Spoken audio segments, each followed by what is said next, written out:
ये नागलोक।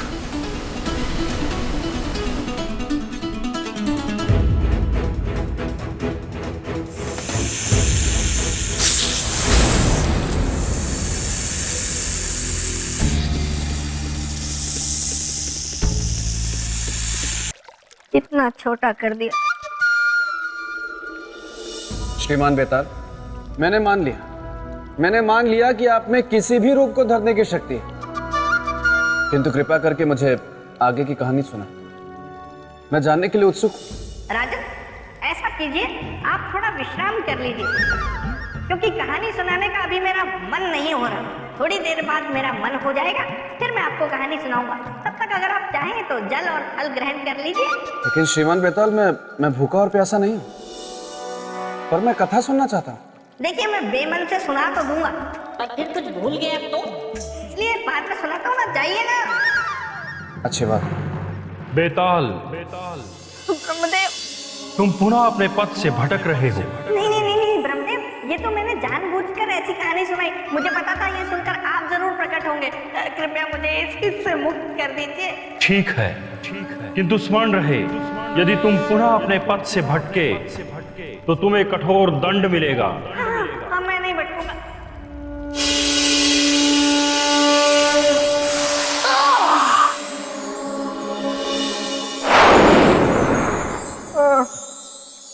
राजा भोज। श्रीमान बेताल, आपको आपके वास्तविक रूप में देखकर मुझे अत्यंत प्रसन्नता हो रही है। धन्यवाद राजन। आइए राजन, मैं अब आपको आगे की कथा सुनाता हूँ। अवश्य। राजन, तक्षक बड़ा ही मायावी नाग था। उसने राजा परीक्षित को भी फूलों के हार में छिपकर डसा था। उसके बाद वो मन ही मन हंसा था, और तो और कलयुग के आने का कारण भी वही बना। तब तो ये कार्य बहुत चुनौतीपूर्ण रहा होगा। हाँ, और चुनौती का दूसरा नाम थे मेरे मित्र विक्रमादित्य। हे नागदेव, हम संसार वासियों के लिए आप हमेशा से भगवान रहे,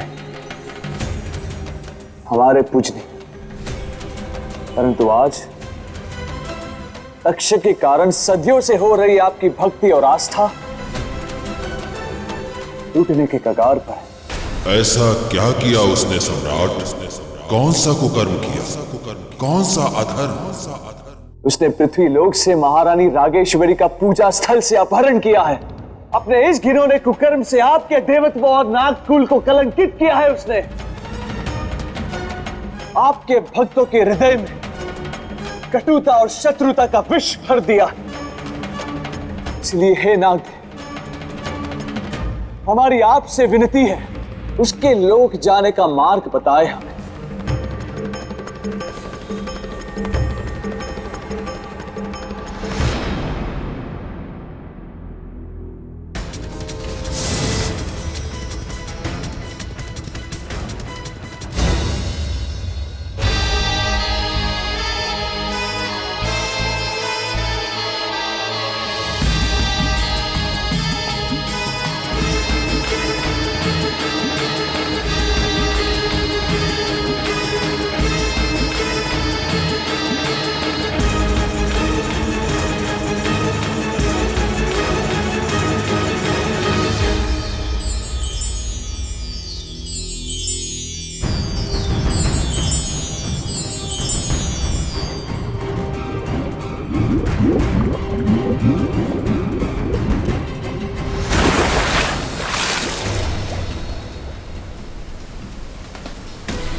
ये नागलोक।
कौन हो तुम? सम्राट विक्रमादित्य। कहाँ से आए हो? पृथ्वीलोक से। यहाँ नागलोक में क्या कर रहे हो? तक्षक से मिलने आए। पृथ्वीलोक के वासियों का उनसे मिलना बुरा सपना है। लौट जाओ, अन्यथा तुम हमारे विष के तुम विशेष पात्र बन जाओगे। क्योंकि मनुष्य हमारा दुश्मन है। अपने जीवन का कोई मोह नहीं, परंतु दूसरों के जीवन से अवश्य मोह है। हमारा मार्ग छोड़ो, जाने दो हमें। असंभव। मित्रों, इसे समझाना व्यर्थ है, मार दो इसे।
सम्राट विक्रमादित्य, हमें क्षमा करें सम्राट विक्रमादित्य। हम जान गए हैं कि हमारा विष व्रत तोड़ने वाला कौन है। नागराज का प्रणाम स्वीकार करें सम्राट, और नागलोक में आने का उद्देश्य बताइए। तक्षक राज से मिलना हमारा उद्देश्य है। कृपया आप हमारी सहायता करें। अवश्य सम्राट, अवश्य। आप मेरे साथ प्रस्थान कीजिए।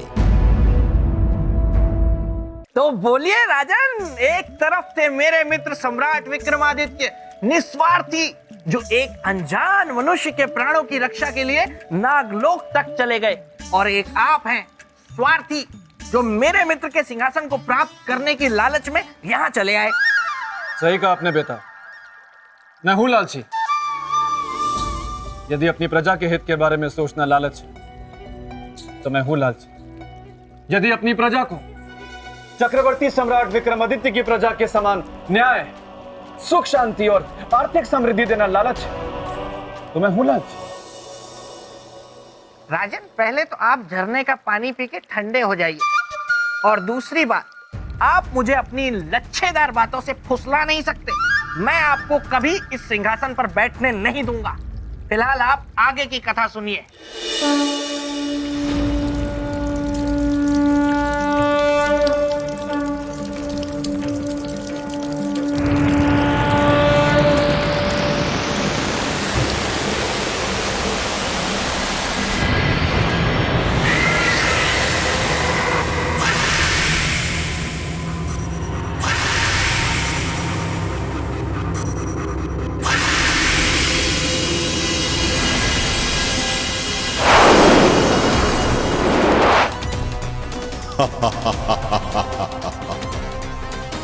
आज के इस शुभ दिन बधाइयां गूंजेंगी इस नागलोक में, क्योंकि तक्षक अपने परम शत्रु मनुष्य की सबसे बड़ी कमजोरी, उसकी एक और पतिव्रता स्त्री के सतीत्व का आज हरण करेगा, उससे विवाह करेगा।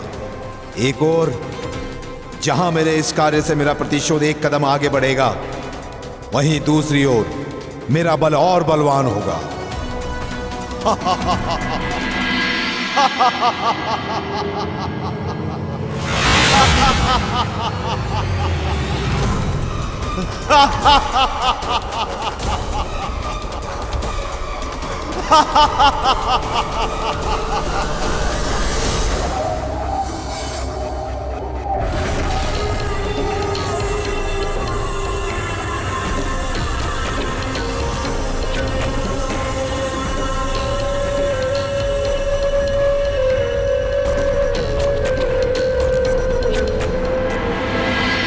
तक्षक तक्षक तक्षक।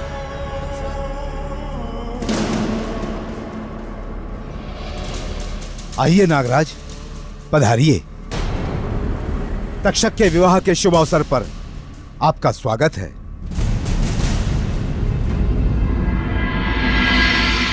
स्वागत सत्कार तो बाद में होता रहेगा तक्षक। पहले सम्राट विक्रमादित्य के मन में बैठे संशय को दूर करो। कैसा संशय?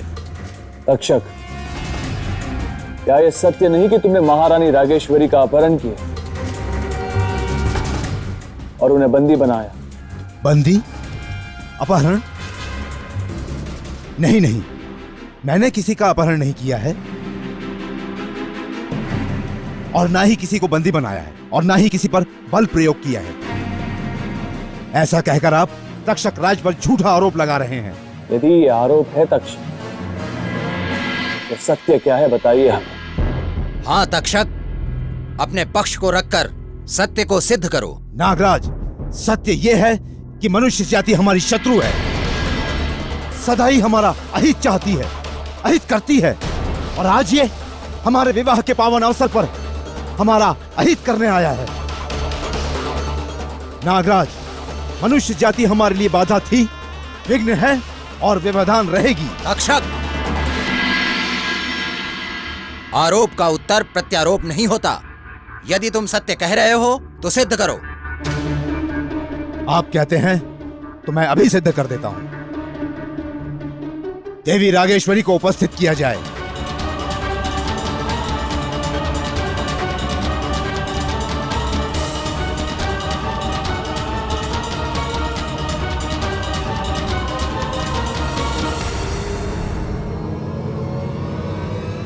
सम्राट, भाग्य मनाओ कि तुम नागराज के साथ हो, अन्यथा सारा संसार जानता है कि मैं कौन हूं।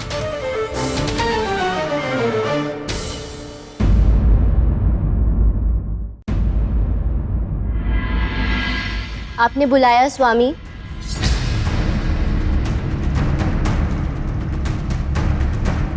महारानी रागेश्वरी। हाँ देवी, आइए। देखिए, हमें देने के लिए कुछ विशेष भेंट लेकर पृथ्वी के परोपकारी सम्राट विक्रमादित्य आए हैं। कैसी भेंट? हमारे विवाह की भेंट? हाँ, और वो भेंट है आरोप की। इनका कहना है कि हमने आपका अपहरण किया है और आपसे आपकी इच्छा के विरुद्ध विवाह कर रहे हैं। नहीं सम्राट, ये गलत है। हम स्वयं की इच्छा से इनसे विवाह कर रहे हैं। महारानी रागेश्वरी, ये आप क्या कह रही हैं? आप विवाहित हैं, महाराज रुद्र प्रताप की पत्नी हैं आप। होंगे कभी, परंतु अभी हम केवल इनसे प्रेम करते हैं।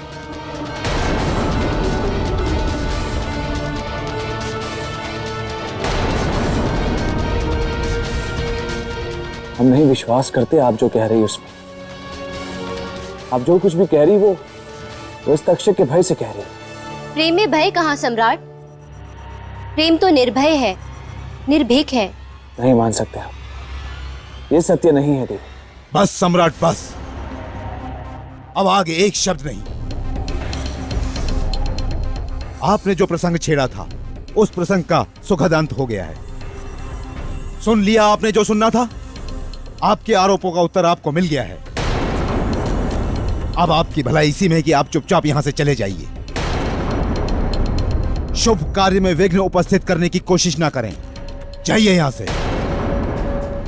आइए देवी, बैठिए यहां।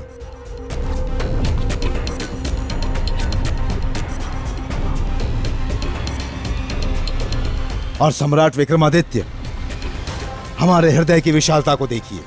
आपने हम पर आरोप लगाए, पर हम आपको आमंत्रण दे रहे हैं अपने विवाह में साक्षी होने का। विवाह संपन्न होने पर ही जाइएगा। पुरोहित जी, शुरू कीजिए।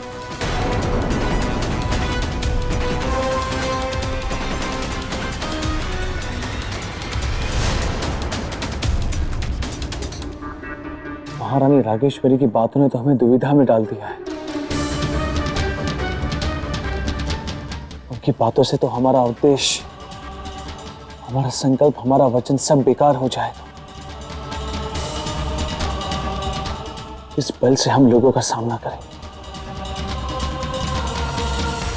कहां गए सम्राट विक्रमादित्य? और अब तक लौटे क्यों नहीं?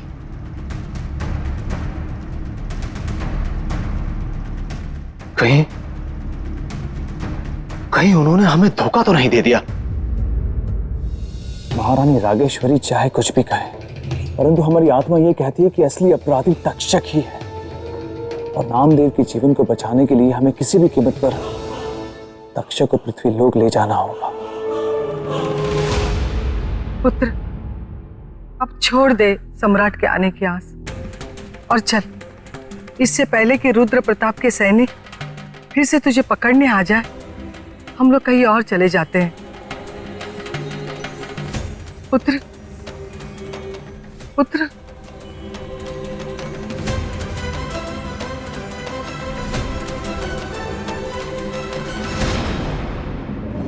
परमपिता परमात्मा, हम तो भारी धर्म संकट में फंस गए। एक तरफ कालदेव बंधे हुए और दूसरी तरफ महारानी रागेश्वरी तक्षक के छल की शिकार हुई। अनर्थ ना हो जाए इसलिए तब तक कालदेव को मुक्त नहीं कर सकते जब तक इस समस्या का हल ना हो जाए। विक्रमादित्य, मुक्त कर मुझे, अन्यथा तू नहीं जानता जिस परोपकार को तू अपने आत्मिक सुख और संतोष का कारण समझ रहा है, वही तेरे लिए कष्टकारक बन जाएगा। तो मुक्त कर मुझे विक्रमादित्य।